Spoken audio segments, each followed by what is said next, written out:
बिस्मिल्लाहिर्रहमानिर्रहीम।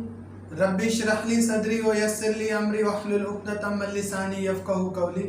शुरू करता हूँ रब्बे जलील के बाबरकत नाम से जो बड़ा मेहरबान निहायत रहम करने वाला है।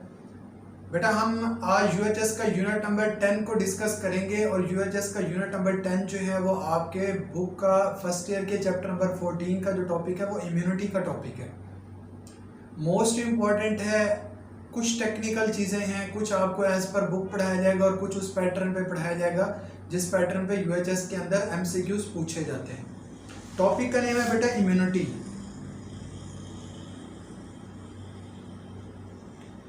इम्यूनिटी की डेफिनेशन हमारी बुक में दी हुई है, मैं उसको डिफाइन कर देता हूँ कि immunity is the capacity to recognise the intrusion of foreign particle. हमारी बॉडी की एक वो कैपेसिटी है जिसके अंदर हम अपनी बॉडी के अंदर बाहर से आने वाले पार्टिकल्स को रिकॉग्नाइज करते हैं जो इंट्रूड कर जाते हैं, अंदर दाखिल हो जाते हैं। And to mobilise the cells and cellular products, उसके बाद हम सेल्स या सेलुलर प्रोडक्ट्स को हरकत में ले आते हैं for the effective removal of these particular foreign particles, उनके रिमूवल के लिए, उनको किल करने के लिए जो बाहर से पार्टिकल्स आए हैं। ये है इम्यूनिटी। इम्यूनिटी के अंदर हम जो कुछ पॉइंट्स देखेंगे बेटा वो एक हम टर्म देखेंगे एंटीजन की, एक हम टर्म देखेंगे एंटीबॉडी की, एक हम टर्म देखेंगे इम्यूनोजन की। क्या होते हैं ये? एंटीजन को हम कहते हैं बेटा ये कोई भी एक फॉरेन पार्टिकल है जो हमारी बॉडी के अंदर इंट्रोड्यूस हुआ है। तो antigen is any foreign particle that is introduce into our body, वो एंटीजन है। And most of the time antigen की जो नेचर होती है ना, ये प्रोटीन इन नेचर होता है। ये अक्सर एमसीक्यू में आता है। मोस्टली एंटीजन की जो नेचर होती है ना वो प्रोटीन इन नेचर होती है, लेकिन एंटीजन की ओवरऑल जो नेचर होती है ना वो प्रोटीन भी हो सकती है, वो कार्बोहाइड्रेट भी हो सकती है, वो न्यूक्लिक एसिड भी हो सकती है, वो लिपिड भी हो सकती है। तो इस वजह से अक्सर एमसीक्यू में आता है कि एंटीजन मे बी वाली जब बात होगी ना तो हम कहेंगे उसकी जो नेचर है वो कोई भी है, but most of the time antigen can be, तो तब जो आंसर होगा वो प्रोटीन होगा। एंटीबॉडी क्या है?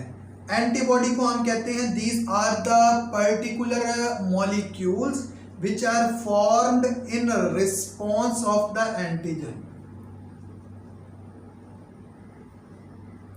ये हमारी बॉडी की वो पर्टिकुलर प्रोटीन्स हैं जो किसी भी एंटीजेंस के रिस्पॉन्स में बनती हैं। जब हमारी बॉडी एंटीजेंस को रिकॉग्नाइज कर लेती है तो उनको हम क्या नाम देते हैं? एंटीबॉडीज का नाम देते हैं। एंटीबॉडीज के लिए हम एक और टर्म भी यूज करते हैं जिसको हम इम्यूनोग्लोबुलिन का नाम देते हैं। क्या नाम दिया बेटा हमने? इम्यूनोग्लोबुलिन्स, जिसको हम प्रॉपर लिखते हैं कैपिटल आई स्मॉल जी की फॉर्म के अंदर। अगर हम एंटीबॉडीज की टाइप्स देखें हमारी बुक में नहीं है, मैंने आपका कुछ चीजें आपको बुक के पैटर्न और कुछ चीजें आपको एडिशनल बताई जाएंगी और ये अक्सर एमसीक्यू में आती हैं, इस वजह से आपको एडिशनल बताई जा रही है। देखिए एंटीबॉडीज की टाइप्स याद करने का जो फॉर्मूला है ना वो गेम्ड फॉर्मूला है। उसमें IG तो इम्यूनोग्लोबुलिन को शो कर रहा है, IgG कैपिटल जी आ गया, IgA, IgM, IgE और IgD। तो ये प्रॉपर जो है वो एंटीबॉडीज की टाइप्स है। एंटीबॉडीज की जो नेचर होती है ना वो प्रोटीन इन नेचर होती है। इम्यूनोग्लोबुलिन क्या होता है? देखिए हमारी बुक ने जो टर्म यूज की ना वो एंटीजन और इम्यूनोजन लिखा। एफएससी तक तो ये सेम ही है। वैसे आपको कॉन्सेप्ट के लिए बता रहा हूं कि इम्यूनोजिन क्या होता है बेसिकली। तो हम कहते हैं इम्यूनोजिन भी कोई भी फॉरेन पार्टिकल है that is introduced into our body but which can stimulate our immune system. तो तो हम कहते हैं इम्यूनोजेन बेसिकली कोई भी एक ऐसा एंटीजन है जो हमारी बॉडी के अंदर एंटर हुआ और उसने हमारे इम्यून सिस्टम को स्टिमुलेट कर दिया। जरूरी नहीं है कि हमारा इम्यून सिस्टम जो है वो तमाम एंटीजन को बाहर से आने वालों को रिकॉग्नाइज करे और रिकॉग्नाइज करने के बाद उनके खिलाफ एंटीबॉडीज बनाए। तो हम कहते हैं कोई भी फॉरेन पार्टिकल जो हमारी बॉडी के अंदर एंटर हुआ है ना, वो एंटीजन है। इम्यूनोजेन एक ऐसा एंटीजन होगा जो हमारे इम्यून सिस्टम को भी स्टिमुलेट कर दे, जिसके रिस्पॉन्स में हमारा इम्यून सिस्टम जो है वो कोई रिस्पॉन्स शो कर रहा हो, एंटीबॉडीज बना रहा हो या डायरेक्ट किलिंग कर रहा हो, तो उसे हम इम्यूनोजेन का नाम देते हैं। इस वजह से हम कहते हैं, इसको सिर्फ आपने सेंटेंस को याद ही रखना है कि ऑल इम्यूनोजेन आर एंटीजेंस, यानी जितने भी इम्यूनोजेंस हैं वो एंटीजेंस तो है ही हैं। हमने कहा कि immunogens are actually the antigen which can stimulate our immune system, but all antigens are not immunogens. लेकिन सारे के सारे एंटीजेंस इम्यूनोजेंस नहीं हो सकते, सिर्फ कुछ ही होंगे जो हमारे इम्यून सिस्टम को स्टिमुलेट करेंगे। तो ये ना एक बड़ा फेवरेट जो है वो सेंटेंस है, हायर बुक्स के अंदर ये आपको देखने को मिलेगा। तो ये बेटा हमने पढ़ लिया इम्यूनोजेन क्या है, एंटीजन क्या है, एंटीबॉडी की हमने टाइप्स देखी। अभी मैंने स्ट्रक्चर नहीं बताया, पहले हम अपने मेन टॉपिक की तरफ ही आ जाते हैं जो इम्यूनिटी का टॉपिक है। इम्यूनिटी की मैंने आपको डेफिनेशन बता दी, मैं इम्यूनिटी की टाइप्स लिख देता हूँ यहाँ पर, और टाइप्स एक दफा फिर मैं ओवरऑल बता रहा हूं, बुक के पैटर्न को फॉलो नहीं कर रहा। इम्यूनिटी की जो टाइप्स है ना, ब्रॉडली हम इसको कैटेगराइज करवाते हैं दो टाइप्स के अंदर। एक तरह की टाइप को हम कहते हैं it is the innate immunity, और दूसरी तरह की टाइप को हम नाम देते हैं it is the acquired immunity. जो हमारी बुक्स के अंदर टाइप्स दी हुई है ना, एक्टिव पैसिव इम्यूनिटी और फिर एक्टिव इम्यूनिटी की कुछ टाइप्स हैं, वो तमाम की तमाम जो है वो एक्वायर्ड इम्यूनिटी की टाइप्स हैं। मैं आपको बता रहा हूं कि इम्यूनिटी को हम ब्रॉडली दो तरह से क्लासिफाई करते हैं, एक इनेट इम्यूनिटी है और दूसरा एक्वायर्ड इम्यूनिटी है। देखिए, इनेट इम्यूनिटी एक ऐसी इम्यूनिटी है जो बाय बर्थ डेवलप होती है। एक्वायर्ड इम्यूनिटी एक ऐसी इम्यूनिटी है जिसको आप अटेन करते हैं through your life.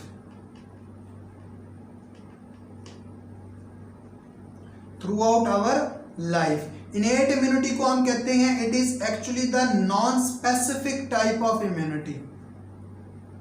Acquired immunity को हम कहते हैं कि ये ना एक स्पेसिफिक इम्यूनिटी होती है। मतलब एक्वायर्ड इम्यूनिटी एक ऐसी इम्यूनिटी है जो कुछ पर्टिकुलर एंटीजेंस को रिस्पॉन्स कर रही है, कुछ के खिलाफ जो है वो ऑलरेडी एंटीबॉडीज पड़ी हुई है। लेकिन जो इनेट इम्यूनिटी है नॉन स्पेसिफिक है, तमाम एंटीजेंस को जो है ये रिस्पॉन्ड कर रही है। आई बेटा बात समझ? तो ये है इनेट इम्यूनिटी। देखिए, बच्चा एक पैदा हुआ है ना, उस वक्त उसके पास जो एक कुव्वत मुदाफियत है, इम्यूनिटी हम कहते हैं कुव्वत मुदाफियत को, तो उसे हम कह रहे हैं कि ये एक इनेट इम्यूनिटी है। एक वो इम्यूनिटी है जिसे आपने अपने एक्सपीरियंस से हासिल किया। देखिए, दो क्लास के हमारे पास बच्चे हैं। एक वो क्लास है जो बर्गर क्लास फैमिली है, एक वो क्लास है जो कहीं देहात के अंदर बच्चा रहता है। तो आप बताएं कि कौन से बच्चे की इम्यूनिटी जो है वो ज़्यादा अच्छी होगी? तो वो जो बच्चा जो देहात के अंदर रह रहा है उसकी जो इम्यूनिटी होती है वो ज़्यादा स्ट्रॉन्ग होती है। कि आप एक मम्मी डैडी बच्चे को और एक बर्गर क्लास बच्चे को और एक आप देहात के बच्चे को किसी ढाबे पे ले जाएं और वहाँ पे जाके आप उसको वहाँ पे अनहाइजेनिक कंडीशन के अंदर आप उसे दाल खिला देना, तो जो बर्गर क्लास फैमिली का बच्चा होगा उसको फूड डायरिया हो जाएगा, फूड पॉइजनिंग हो जाएगी उसको। क्यों? एक्सपोजर नहीं है उसका एक्सपोजर है कि उसने एक अच्छे माहौल के अंदर चीज़ों को खाना है, उसने बर्गर्स खाने हैं, उसने पिज़्ज़ा खाना है। और जो एक देहात का बच्चा है वो उसका मट्टी के अंदर खेल खेल के ना हर किस्म के ऑर्गेनिज्म से एक्सपोजर कर करके उसकी इम्यूनिटी भी बहुत स्ट्रांग हुई है। देखिए, कोरोना केसेस के अंदर जो अभी कोरोना कंडीशन थी उसमें ज़्यादातर वो लोग मरे ना जिनकी इम्यूनिटी स्ट्रॉन्ग नहीं थी। आपको उन लोगों की डेथ बहुत कम दिखाई गई। देखें, सोचा तो यही जाता था कि ये जो देहात के लोग हैं जिनको प्रॉपर जो है एक्सपोजर नहीं है चीज़ों का, जिनके अंदर लिटरेसी लेवल बहुत कम है, वहां पर खुदा न खास्ता अगर कोरोना स्प्रेड करता है ना तो उसकी वजह से क्या होगा, उनकी डेथ ज्यादा होगी। लेकिन ऐसा देखने को नहीं मिला, देहातों में आपको केसेस नजर ही नहीं आए। रीजन कि उन लोगों की इम्यूनिटी बहुत स्ट्रॉन्ग थी।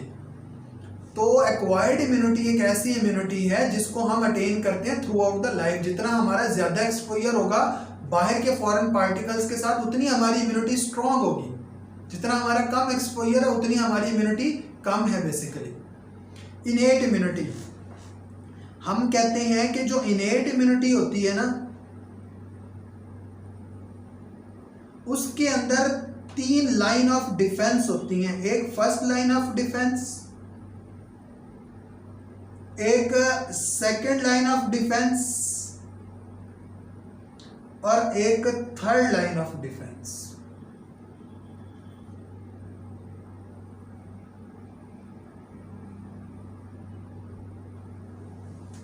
देखिए अभी डिफेंस डे गुजरा हमारा 6 सितंबर, तो आप देखें कि हमारे मुल्क की जो डिफेंस लाइंस है ना, उसके अंदर आर्मी है, उसके अंदर हमारे पास नेवल फोर्स है और एयर फोर्स है। देखें अगर कोई बाहर से दुश्मन कार्रवाई करता है ना, अगर वो कार्रवाई ज़मीनी हमला हो रहा है ना, तो हमारी आर्मी जो है उसको इनकाउंटर करेगी। अगर वो हवाई हमला हो रहा है तो फिर हमारी नेवल फोर्स उसको एक्सपोज करेगी और उसके साथ उसके अटैक को रिस्पॉन्ड करेगी। अगर वो कहीं समंदर के थ्रू हमला हो रहा है तो उसको नेवल फोर्स, ऐसा नहीं कि नेवल फोर्स को इंटरफेयर करने के लिए हमारी आर्मी जा रही है, उसको नेवल फोर्स टैकल कर रही है प्रॉपर। ऐसा नहीं कि आप देखें कि जो हमारे ज़मीन पर लड़ने वाले आर्मी के ऑफिसर्स हैं वो हवा में जो है वो एयर फोर्स की जगह ले लें, तो ऐसा नहीं है। इसका मतलब है एक डिफेंस लाइन दूसरी डिफेंस लाइन के को इंटरफेयर नहीं कर रही, मिलके काम क्या कर रही हैं, मिलके हमारे मुल्क की हिफाजत कर रही हैं बाहर से आने वाले एजेंट्स के खिलाफ, बाहर से आने वाले दुश्मनों के खिलाफ। तो ये जो हमारी बॉडी की डिफेंस लाइन है ना, इनका भी काम एक ही है, हमारी बॉडी को हिफाजत प्रोवाइड करना है, डिफेंस प्रोवाइड करना है बाहर से आने वाले फॉरेन पार्टिकल को। लेकिन एक डिफेंस लाइन दूसरी डिफेंस लाइन के अंदर इंटरफेयर नहीं करेगी। जो फर्स्ट डिफेंस लाइन होती है ना बेटा, उसके अंदर 2 तरह के बैरियर्स मौजूद होते हैं। एक तरह के बैरियर को हम नाम देते हैं फिजिकल बैरियर और दूसरी तरह के बैरियर को हम नाम देते हैं केमिकल बैरियर। बैरियर क्या है? रुकावटें हैं। आप किसी चेक पोस्ट से गुजरे हो, वहां पर हर्डल्स पड़ी हुई हैं, रुकावटें पड़ी हुई हैं कि आपने गुजरना है तो पहले अपनी आइडेंटिटी चेक करवा के जाना है। तो इसी तरह से किसी फॉरेन पार्टिकल ने हमारी बॉडी के अंदर जाना है ना, तो इन रुकावटों को क्रॉस करके जाना है। जो फिजिकल बैरियर है उसके अंदर क्या क्या चीज़ें इंक्लूड है? उसके अंदर बेटा स्किन इंक्लूड है आपकी, म्यूकस मेम्ब्रेन इंक्लूड है आपकी, और साथ इंक्लूड है ब्लड क्लॉट। देखिए अगर आप अपनी स्किन को देखें ना, तो सबसे पहले बाहर से आने वाले फॉरेन पार्टिकल का जो एक्सपोजर होता है ना, वो हमारी स्किन के साथ होता है। फॉरेन पार्टिकल हमारी बॉडी के अंदर जाएगा कैसे?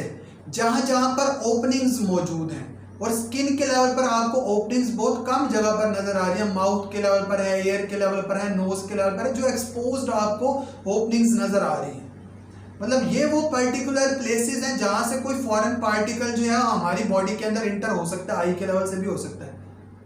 तो ये वो कुछ सर्टेन आपको ओपनिंग्स नजर आ रही हैं, ठीक है बेटा। तो स्किन जो है वो बेसिकली एक फिजिकल बैरियर है।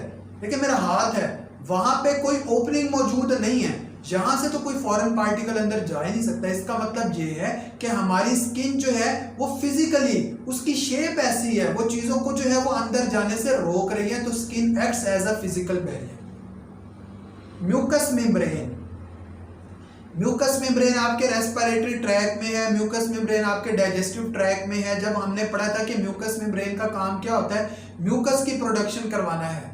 और जब हमने चैप्टर नंबर 13 पढ़ा था तो मैंने आपको कहा था कि ये जो म्यूकस होता है ना, ये आपका इम्यूनिटी के अंदर रोल प्ले कर रहा होता है। अब वो जो म्यूकस की प्रोडक्शन होती है ना, थिक सिक्रीशन है, उसके अंदर वाटर भी मौजूद है। वो क्या करेगा, बाहर से आने वाले फॉरेन पार्टिकल्स को अपने अंदर ट्रैप कर लेगा। तीसरी चीज मैंने लिखी ब्लड क्लॉट। कहीं जख्म होता है ना, तो वो आपका स्किन का पार्ट जो है ना वो एक्सपोज हो चुका है, वहां से कोई भी फॉरेन पार्टिकल आपकी बॉडी के अंदर जा सकता है, तो उसके ऊपर जो एक सील बन जाती है, टेम्परेरली सील बन जाती है, क्लॉट बन जाता है। जब वो बन जाता है ना, तो फिर फॉरेन पार्टिकल उस जगह से हमारी बॉडी के अंदर नहीं जा सकता। तो ब्लड क्लॉट को भी हम क्या कह रहे हैं, वो एक फिजिकल बैरियर है। ठीक है बेटा। दूसरा मैंने लिखा हुआ है केमिकल बैरियर। केमिकल बैरियर के अंदर आपको HCl, लाइसोजाइम, सीबम। HCl कहाँ मौजूद है, हमारे स्टोमिक के अंदर मौजूद है। अगर आप स्टोमिक के अंदर जहां पर लिखा हुआ है ना HCl की प्रोडक्शन हो रही है, उसको अगर आप प्रॉपर पढ़े ना, तो उसके अंदर लिखा हुआ है कि HCl is involve in the killing of foreign particles and helps in the immunity. Immunity के अंदर रोल प्ले करता है। ये एक केमिकल बैरियर है, केमिकली किल कर रहा है। इसी तरह से सीबम को देखें। सीबम एक सिक्रीशन है, ऑयली सिक्रीशन है। कुछ लोगों की स्किन जो है बहुत ऑयली होती है ना, तो वो सेबेशियस ग्लैंड्स की वजह से होती है। सेबेशियस ग्लैंड्स का रोल होता है कि इन्होंने सीबम प्रोड्यूस करना है। अब जो ये सीबम है, ये बेसिकली केमिकली चीज़ों को किल कर रहे हैं, तो इस वजह से हम कहते हैं कि ये बेसिकली क्या है, एक केमिकल बैरियर है। लाइसोजाइम। लाइसोजाइम वही लाइसोजाइम जो आपने बैक्टीरियोफेज की टेल के अंदर पढ़ा था, वही लाइसोजाइम हमारे स्वेट के अंदर भी मौजूद होता है, और ये भी केमिकली जो है वो फॉरेन पार्टिकल्स को किल कर रहा होता है। तो हम कहते हैं कि ये फर्स्ट लाइन ऑफ डिफेंस के अंदर ना दो तरह के बैरियर है। इस फर्स्ट लाइन ऑफ डिफेंस का रोल क्या है, इस फर्स्ट लाइन ऑफ डिफेंस का रोल है कि कोई भी फॉरेन पार्टिकल जो हमारी बॉडी के अंदर आया है ना, उसको यहीं पर रोकना है। फर्ज करें कि कोई भी फॉरेन पार्टिकल जो हमारी बॉडी के अंदर एंटर हुआ है ना, वो फिजिकल बैरियर को भी क्रॉस कर गया, वो केमिकल बैरियर को भी क्रॉस कर गया, तो उसका एक्सपोजर अब सेकंड लाइन ऑफ डिफेंस के साथ होगा। फर्स्ट लाइन ऑफ डिफेंस का रोल जो है वो खत्म हो गया। First of line of defence जो है वो सेकंड लाइन ऑफ डिफेंस के साथ इंटरफेयर नहीं करेगी। सेकंड लाइन ऑफ डिफेंस को देखते हैं। जो बेटा सेकंड लाइन ऑफ डिफेंस होती है ना,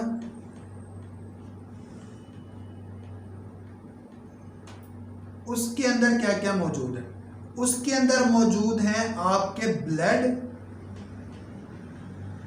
आपके टिश्यूज। ब्लड के अंदर मौजूद है न्यूट्रोफिल, टिश्यू के लेवल पर मौजूद है मैक्रोफेजेस।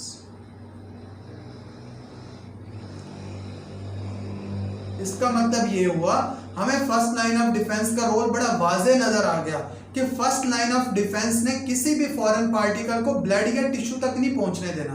अगर कोई भी फॉरेन पार्टिकल ब्लड या टिश्यू के लेवल पर पहुंच जाता है, तो फर्स्ट लाइन ऑफ डिफेंस का रोल यहीं पे खत्म हो जाता है। वहां से शुरू होती है second line of defence. Blood के अंदर अगर कोई फॉरेन पार्टिकल एंटर हो जाता है, तो मैंने आपको ब्लड पढ़ाते हुए बताया कि न्यूट्रोफिल्स जो है ना, these are the police of our blood. ये पेट्रोलिंग करते रहते हैं, इनको हम माइक्रोफेजेस का नाम भी देते हैं। They are involve in the killing of smaller foreign particle, उनको यही किल कर देते हैं। ठीक है बेटा, तो न्यूट्रोफिल जो है वो किल कर देंगे। मैक्रोफेजेस जो है they are involve in the killing of larger particles, tissues के लेवल पर मौजूद है। कोई भी फॉरेन पार्टिकल टिश्यू के लेवल पर मौजूद होता है, तो उसको किलिंग करने के अंदर मैक्रोफेजेस इन्वॉल्व है, जो उनकी फेगोसाइटोसिस करवा देते हैं। तो ये तो सेकेंड लाइन ऑफ डिफेंस हो गई। जो बेटा थर्ड लाइन ऑफ डिफेंस होती है ना,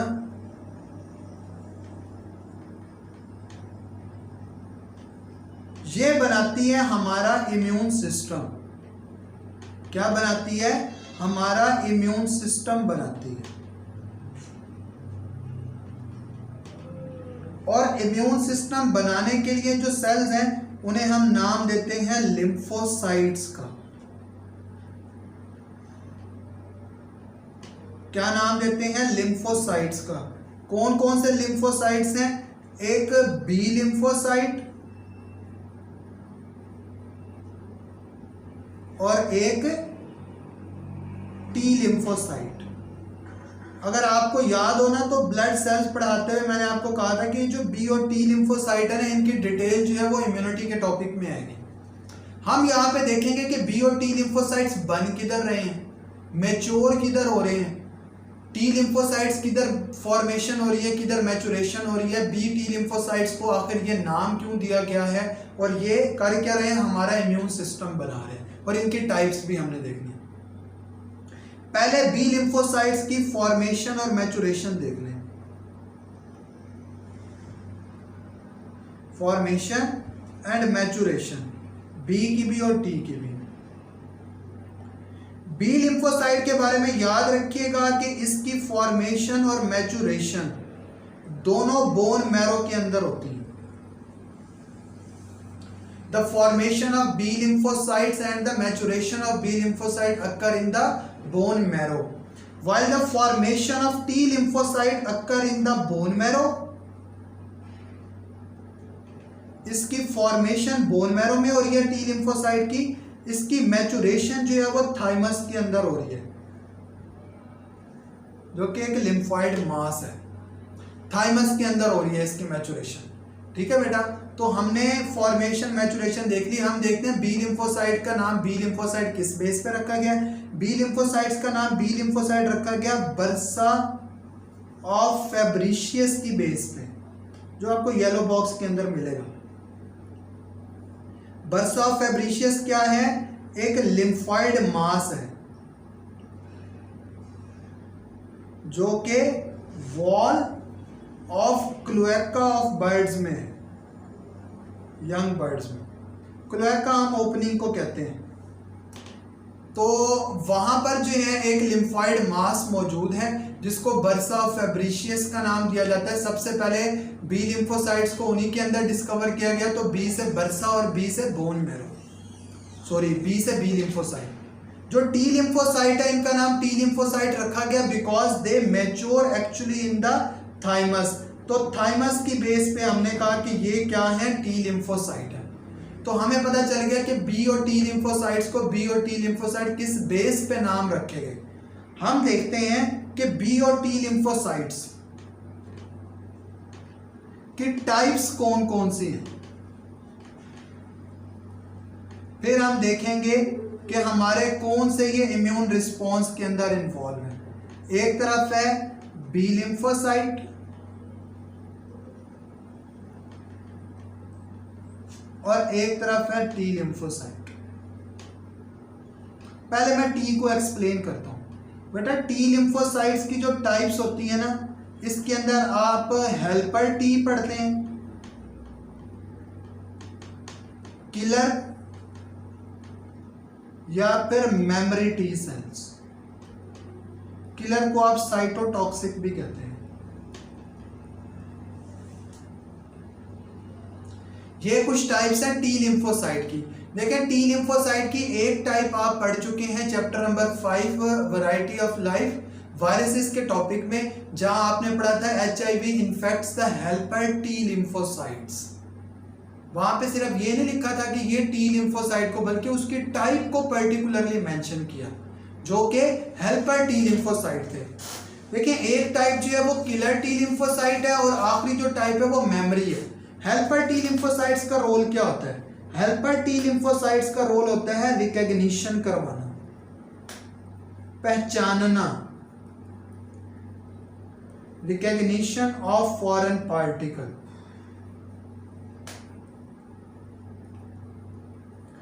किलर नाम से जाहिर है डायरेक्ट किलिंग के अंदर इन्वॉल्व है। कि ISI जो है ना हमारी, वो कोई भी अगर जासूस हमारे मुल्क के अंदर एंटर हुआ है ना, तो वो उसको क्या कर रहे हैं, रिकॉग्नाइज कर रहे हैं। उनको अगर मारना है या फर्दर पॉलिसी बनानी है, वो हमारी आर्मी बना रही है कि उसके साथ क्या किया जाए। तो हेल्पर टी लिम्फोसाइट सिर्फ रिकॉग्नाइज कर रहे हैं, किलर डायरेक्ट किलिंग के अंदर इन्वॉल्व है।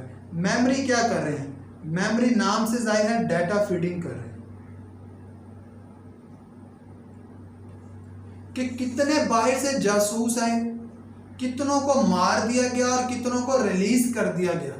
इस चीज का डाटा फीड करने के लिए ना मेमोरी टी सेल्स मौजूद होते हैं टी लिम्फोसाइट्स के, तो ये इनका रोल है। ठीक है बेटा। अब देखें ये वाला रिस्पॉन्स जिसके अंदर बाहर से आने वाले फॉरेन पार्टिकल्स को रिकॉग्नाइज किया गया, डायरेक्ट किल कर दिया गया, उस रिस्पॉन्स को अगर आप देखेंगे तो बुक में लिखा हुआ है कि it is known as the cell mediated immunity.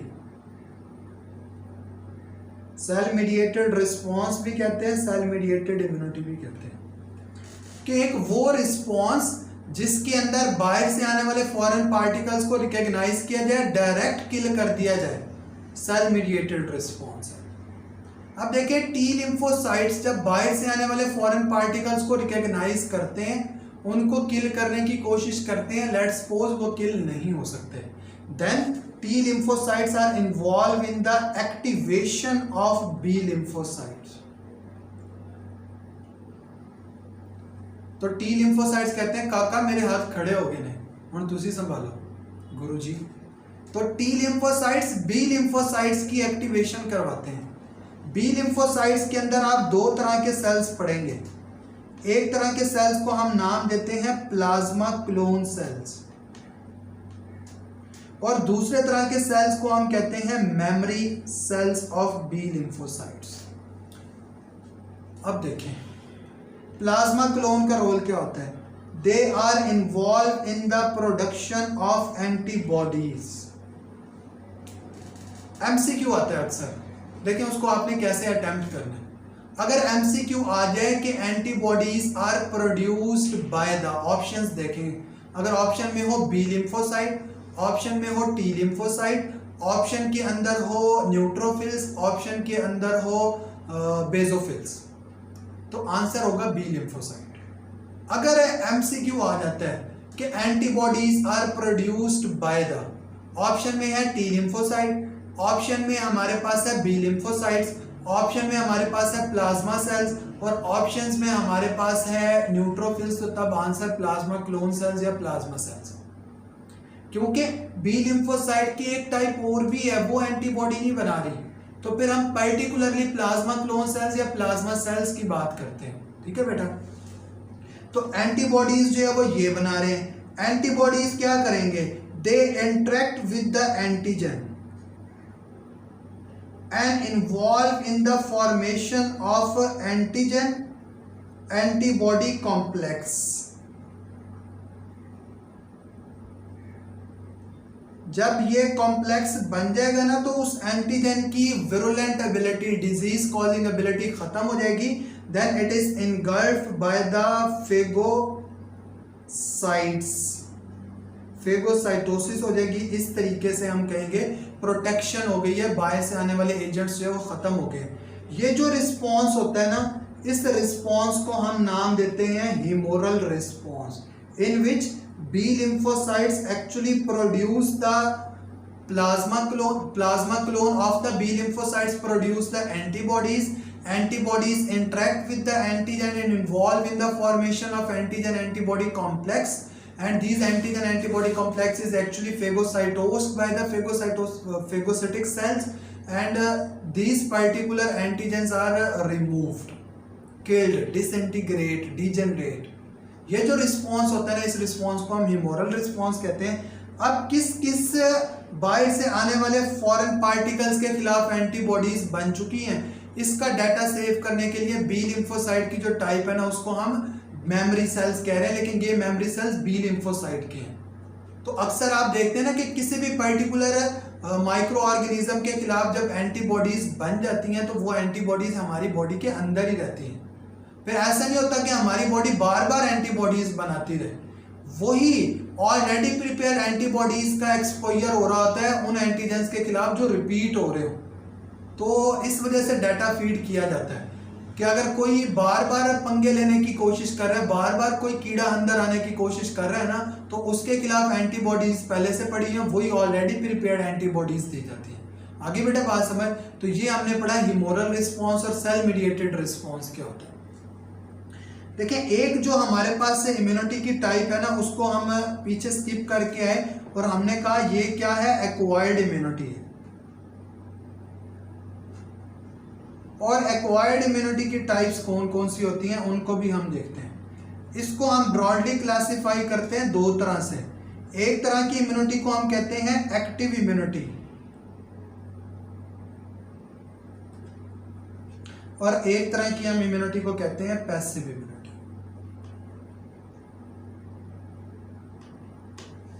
यहां से अक्सर एमसीक्यू आते हैं। Active immunity is that type of immunity in which antibodies are produced by body itself। एक ऐसी इम्यूनिटी जिसके अंदर एंटीबॉडी हमारी बॉडी खुद बनाए, वो एक्टिव इम्यूनिटी है। पैसिव इम्यूनिटी एक ऐसी इम्यूनिटी है जिसमें हम कहते हैं antibodies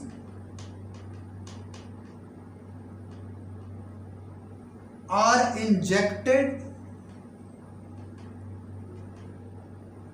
into the body from outside। जहां पर हम एंटीबॉडीज को बॉडी के बाहर से एंटर करवाएं उसे हम कहते हैं कि पैसिव इम्यूनिटी है। जो एक्टिव इम्यूनिटी होती है ना, ये स्लो होती है। जो पैसिव इम्यूनिटी होती है ये रैपिड होती है। एक्टिव इम्यूनिटी जो होती है ये लॉन्ग लास्टिंग है, और पैसिव इम्यूनिटी जो होती है ना ये शॉर्ट लिव्ड है। तो ये जो 3 पॉइंट बेटा आपको बताया ना, यहां से लाजमी एमसीक्यू होते हैं। एक्टिव इम्यूनिटी क्यों आखिर स्लो है, क्यों आखिर लॉन्ग लास्टिंग है, ये बातें अभी आपको समझ आएगी। पैसिव इम्यूनिटी इस वजह से हम कहते हैं कि रैपिड है, इस वजह से शॉर्ट लिव्ड है क्योंकि एंटीबॉडीज हम बाहर से डाल रहे हैं। जो काम हमारी बॉडी खुद से करेगी ना वो स्लो होगा, इस वजह से हम कह रहे हैं एक्टिव स्लो है। लेकिन जो काम हमारी बॉडी खुद से करेगी ना उसका इफेक्ट बड़ा लॉन्ग लास्टिंग होगा। जो काम आप बाहर मशीनों से करवा रहे हो जो हो तो जल्दी जाएगा, लेकिन उनका इफेक्ट जो है वो शॉर्ट लिव्ड नहीं होगा। आपने शॉर्टकट ढूंढ लिए किसी भी चीज के हल के लिए, तो उनका इफेक्ट हम कहते हैं शॉर्ट लिव्ड होता है। एक्टिव इम्यूनिटी और पैसिव इम्यूनिटी की टाइप्स होती हैं, उन टाइप्स को हम डिस्कस कर लेते हैं। एक तरफ है एक्टिव और एक तरफ है पैसिव। एक्टिव इम्यूनिटी की एक जो टाइप होती है ना उसे हम नाम देते हैं एक्टिव नेचुरल का, और एक जो टाइप होती है उसे हम नाम देते हैं एक्टिव आर्टिफिशियल का। पैसिव में भी यही कुछ है, पैसिव नेचुरल और पैसिव आर्टिफिशियल। जो एक्टिव नेचुरल होती है ना उसे हम ऑटो इम्यून रिस्पॉन्स भी कहते हैं।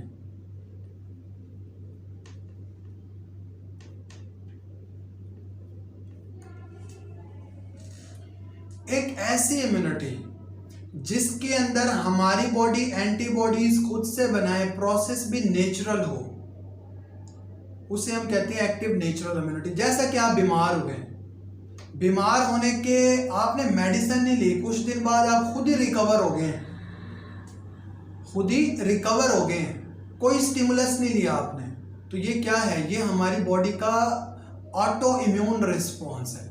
इसे हम कहते हैं कि एक्टिव नेचुरल इम्यूनिटी होती है। जैसा कि आपने कुछ पर्टिकुलर डिजीजेस के अगेंस्ट पढ़ा कि मम्स है, मीजल्स है, कि मीजल एक ऐसी पर्टिकुलर डिजीज है जिसके खिलाफ बेसिकली हमारी बॉडी के अंदर एंटीबॉडीज खुद से प्रोड्यूस होती हैं, और ये डिजीज ऑलमोस्ट इरेडिकेट हो गई है दुनिया से, जड़ से उखाड़ दी गई है। तो वो पर्टिकुलर डिजीजेस जिनके खिलाफ हमारी बॉडी खुद से एंटीबॉडीज बनाती है, हम कोई स्टिमुलस नहीं देते, तो हम कहते हैं कि ये जो इम्यूनिटी है ना ये active natural immunity. Active artificial क्या है? एक्टिव आर्टिफिशियल की बेटा एग्जांपल है वैक्सीन की, यानी बॉडी एंटीबॉडीज तो खुद बनाए लेकिन कोई स्टिमुलस आप यूज कर रहे हो बाहर से, आर्टिफिशियल वे यूज कर रहे हो, उस इम्यूनिटी को हम एक्टिव आर्टिफिशियल का नाम देते हैं। जैसा कि वैक्सीन के बारे में आपने पढ़ा, वैक्सीन बेसिकली क्या है? वैक्सीन को हमने कहा कि ये एक वीक और किल्ड पैथोजन होता है जिसे हम बॉडी में इंट्रोड्यूस करते हैं अपने इम्यून सिस्टम को स्टिमुलेट करने के लिए, ताकि हमारा इम्यून सिस्टम एंटीबॉडीज खुद से बनाए, वो वैक्सीन है। तो जैसे ही हम किसी वैक्सीन को बॉडी के अंदर इंट्रोड्यूस करवाते हैं ना, तो वो जाके हमारे इम्यून सिस्टम को स्टिमुलेट करता है। वो बेसिकली जो वैक्सीन होती है ना, उसको हमारा इम्यून सिस्टम एंटीजन कंसीडर करते हुए एंटीबॉडीज बनाता है। लेकिन एंटीबॉडी कौन बना रहा है? हमारी बॉडी खुद से बना रही है। तो हम कहेंगे कि ये एक एक्टिव इम्यूनिटी है। लेकिन क्योंकि हमने एक आर्टिफिशियल सोर्स यूज कर लिया, एक वैक्सीन यूज कर ली, तो हमने कहा ये active artificial type of immunity. आगे बेटा बात समझ। फिर हमारे पास है पैसिव नेचुरल इम्यूनिटी, एक ऐसी इम्यूनिटी जिसके अंदर हम एंटीबॉडीज बाहर से दे रहे हो, लेकिन प्रोसेस नेचुरल होना चाहिए। जैसे कि एग्जांपल है ब्रेस्ट फीडिंग की, जैसे कि एग्जांपल है प्लेसेंटल बैरियर की। ब्रेस्ट फीडिंग में क्या होता है? ब्रेस्ट फीडिंग में होता है कि जब बच्चा दूध पी रहा होता है ना, तो उस वक्त माँ जो होती है ना, वो उसके ब्लड के अंदर प्रेजेंट जो एंटीजन होते हैं उसको रिकॉग्नाइज कर लेती है। रिकॉग्नाइज कैसे होंगे? हम कहते हैं कि जो सलाइवा होता है ना, इसके अंदर रिसेप्टर्स मौजूद होते हैं, उनसे डिटेक्ट हो जाता है। तो जब माँ डिटेक्ट करती है ना, तो वो मिल्क की मदद से ही कुछ एंटीबॉडीज बच्चे की बॉडी के अंदर इंट्रोड्यूस करवा देती है, जिससे उस बच्चे की प्रोटेक्शन हो जाती है। ठीक है, तो अब देखिए प्रोसेस नेचुरल है ब्रेस्ट फीडिंग का, लेकिन एंटीबॉडीज कहाँ से जा रही है? माँ से बच्चे के अंदर जा रही है। हम बाहर से इंट्रोड्यूस कर रहे हैं, बच्चा खुद नहीं अभी प्रोड्यूस कर रहा, तो उसको हम कह रहे हैं कि ये पैसिव नेचुरल इम्यूनिटी है। लेकिन ये जो इम्यूनिटी होती है ना, इसे हमने कहा शॉर्ट लिव्ड होती है, क्योंकि माँ की बॉडी बना रही है और उसको बच्चे के अंदर इंट्रोड्यूस कर रही है, तो इसका इफेक्ट शॉर्ट लिव्ड होगा, कुछ ही अरसे के बाद खत्म हो जाएगा। इसकी एग्जांपल आपको पैसिव आर्टिफिशियल में बड़ी क्लियर हो जाएगी। तो प्लेसेंटा के थ्रू भी कुछ एंटीबॉडीज क्रॉस होती हैं, इसी तरह से ब्रेस्ट फीडिंग में भी है। ये पैसिव नेचुरल की एग्जांपल है। पैसिव आर्टिफिशियल की एग्जांपल में आप पढ़ते हो anti tetanus, anti serum, anti venom, example पढ़ते हैं। सीरम क्या होता है? Serum is actually the plasma like fluid, वैसे ही कंपोजिशन है, but without clotting factor. Clotting proteins नहीं है। जैसे आपने प्रोथ्रोम्बिन पढ़ा, जैसे आपने फिब्रिनोजिन पढ़ा, तो सीरम प्लाज्मा जैसा ही होता है, लेकिन उसके अंदर क्लॉटिंग फैक्टर नहीं होते। फिर एंटी सीरा क्या होता है? एंटी सीरा हम कहते हैं एक ऐसा सीरम है जिसके अंदर आपने एंटीबॉडीज इंजेक्ट कर दी। तो अक्सर आप इंजेक्शन के ऊपर देखें एंटी सीरा लिखा हुआ होता है। तो एंटी सीरम एक ऐसा फ्लूइड है जिसके अंदर आपने एंटीबॉडीज को इंजेक्ट करवा दिए। देखिए आपका रोड साइड एक्सीडेंट हुआ, आप गिरे, चोट लगी, तो आपको मशवरा दिया गया कि आप जाके टेटनस के इंजेक्शन लगवा लें। आपने जाके एंटी टेटनस इंजेक्शन लगवा लिए। उससे क्या हुआ? आपकी बॉडी के अंदर बाहर से एंटीबॉडीज डाली गई और आपको इन्फेक्शन नहीं हुआ। अब देखिए ऐसा नहीं होता, उनका इफेक्ट क्यों शॉर्ट लिव्ड है? ऐसा नहीं होता कि आपने एंटी टेटनस का इंजेक्शन लगवा दिया और आप जाके ट्रेन के आगे खड़े हो जाएं कि मैं तो एंटी टेटनस लगवा के आई हुई हूँ या मैं एंटी टेटनस लगवा के आया हुआ हूँ, मुझे तो कुछ भी नहीं होना। जब एक्सीडेंट होता है तो डॉक्टर क्या सजेस्ट करता है? आप एंटी टेटनस इंजेक्शन लगवा लें, क्योंकि इनका इफेक्ट 2 से 3 मंथ का होता है, फिर खत्म हो जाता है। क्योंकि एंटीबॉडीज कहाँ से इंट्रोड्यूस की गई हैं? बाहर से इंट्रोड्यूस की गई। हमारी बॉडी ने खुद से एंटीबॉडीज प्रोड्यूस नहीं की। तो जब हमारी बॉडी खुद से एंटीबॉडीज प्रोड्यूस नहीं करेगी तो इफेक्ट जो है वो शॉर्ट लिव्ड होगा। एंटी वेनम हम कहते हैं, हम स्नेक पॉइजन के अगेंस्ट यूज करते हैं। ठीक है, कि आपको किसी स्नेक ने काटा, आपने उसके खिलाफ एंटी वेनम यूज कर लिया। अब एंटी वेनम आपने यूज किया, उसका इफेक्ट जो है वो कुछ अरसा रहना, फिर खत्म हो जाना है। ऐसा नहीं कि आप एंटी वेनम यूज करने के बाद जाके स्नेक के सामने खड़े हो जाए, आप मुझे अब काट ले, मैं तो एंटी वेनम लगा के आई हूँ, ये लगा के आया हूँ, तो लग पता जाना आपको। ठीक है, तो ये जो हमारे पास है ना, इसके अंदर हम कहते हैं एंटीबॉडीज हम बाहर से इंजेक्ट कर रहे हैं, इनका इफेक्ट शॉर्ट लिव्ड होता है। आगे बात समझ। तो ये हमने पढ़ा passive artificial, passive natural, active artificial क्या होता है। तो ये हमें पता चला कि ये एक्वायर्ड इम्यूनिटी की टाइप्स है सारी के सारे। हमने इम्यूनिटी का जो टॉपिक था ना ऑलमोस्ट कवर कर लिया है। एक चीज रह गई है, वो है एंटीबॉडी का स्ट्रक्चर, और उस स्ट्रक्चर से पूछे जाने वाले एमसीक्यू कौन कौन से होते हैं। एंटीबॉडी स्ट्रक्चर, तो आपको अंदाजा होगा कि जो एंटीबॉडी का स्ट्रक्चर होता है ना, उसके अंदर 4 चेन्स मौजूद हैं।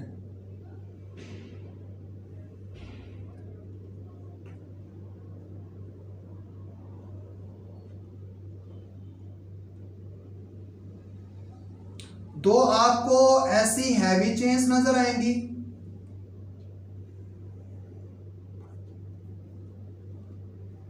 और 2 लाइट चेन्स नजर आएंगी। ये जो बड़े वाली बनी है ना, ये और ये हैवी चेन्स है, बड़ी चेन है। 2 लाइट चेन है, इसका मतलब है एंटीबॉडी का स्ट्रक्चर जो होता है ना, कितनी चेन्स पर मुश्तमिल है? 4 chain. Among these 4 chains 2 are the heavy chains and 2 are the light chain।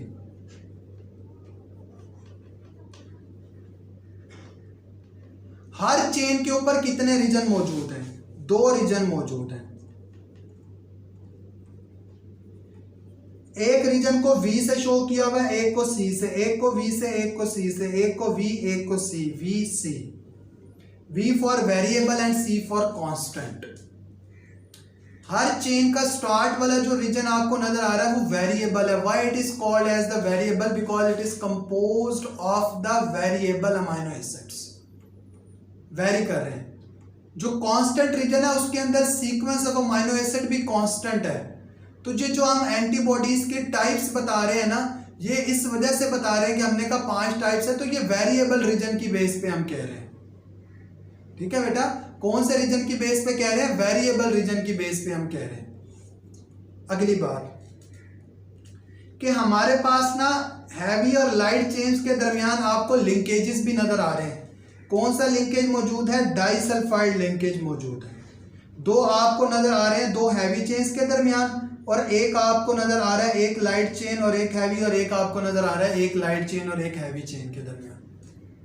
कौन सी एक ऐसी साइट होती है जहां पे एंटीजन अटैच होता है?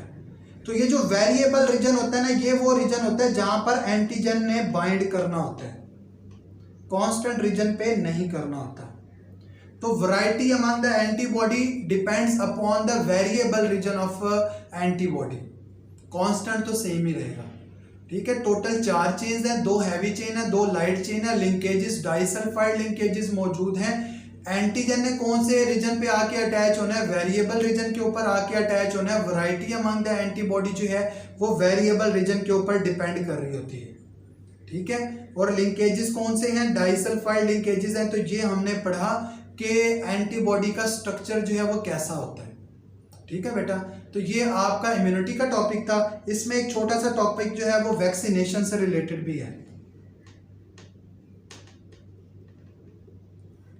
वैक्सीनेशन की टेक्निक एक ऐसी टेक्निक है जिसके अंदर हम कहते हैं वैक्सीन को इंट्रोड्यूस किया जाता है बॉडी के अंदर। The technique in which vaccine is introduced into the body. Vaccine क्या होता है? वैक्सीन को हम कहते हैं कि ये बेसिकली एक वीक या किल्ड पैथोजन है which is introduce into the body, जिसको बॉडी के अंदर जो है वो इंट्रोड्यूस किया गया है। ठीक है, उसको हम नाम देते हैं ये वैक्सीन है। तो हम आप देखें अगर चैप्टर नंबर 1 फर्स्ट ईयर में, तो वैक्सीन के लिए शॉर्ट्स की टर्म भी यूज की गई है। तो वो कॉम्बिनेशन ऑफ वैक्सीन को हम शॉर्ट्स कहते हैं। वैक्सीनेशन की टर्म किसने यूज की? वैक्सीनेशन की टेक्निक किसने डेवलप किया? आप अच्छे से जानते हैं, डिटेल भी आपको पता है कि term of vaccination is used by the Lewis pasture and technique of vaccination is used by the Edward Jenner। Edward Jenner ने टेक्निक यूज की थी वैक्सीनेशन की, और लुईस पास्चर ने टर्म यूज की थी। वैक्सीनेशन कौन कौन से डिजीजेस के खिलाफ है? वायरल डिजीजेस के खिलाफ भी है, बैक्टीरियल के खिलाफ भी है। वैसे तो फंगल के खिलाफ भी होती है, लेकिन एफएससी के इंफॉर्मेशन तक जो है वो फंगल के खिलाफ नहीं दी हुई। तो वायरल बैक्टीरियल को फॉलो करें। तो ये है वैक्सीनेशन क्या है, टर्म किसने यूज की, जो कॉमनली अकरिंग एमसीक्यूज हैं, क्योंकि ये टॉपिक कोई ज़्यादा डिटेल से नहीं दिया हुआ वो एडवर्ड जेनर ने किस तरीके से प्रैक्टिकल किया था वो चैप्टर नंबर 6 में दिया हुआ है, उसको आपने एक दफ़ा डिटेल से देख लेना। बाकी इससे रिलेटेड जो है वो कोई इन्फॉर्मेशन नहीं पूछी जाती, जो कॉमनली अकरिंग MCQs थे वो मैंने आपको बता दिए। ठीक है बेटा, तो यहाँ पे आपका यूनिट नंबर 10 जो है ये कंप्लीट होता है। तो इससे रिलेटेड आपने कोई बात पूछनी हो तो आप पूछ सकते हैं। अपना बेटा ख्याल रखें। अल्लाह हाफिज़।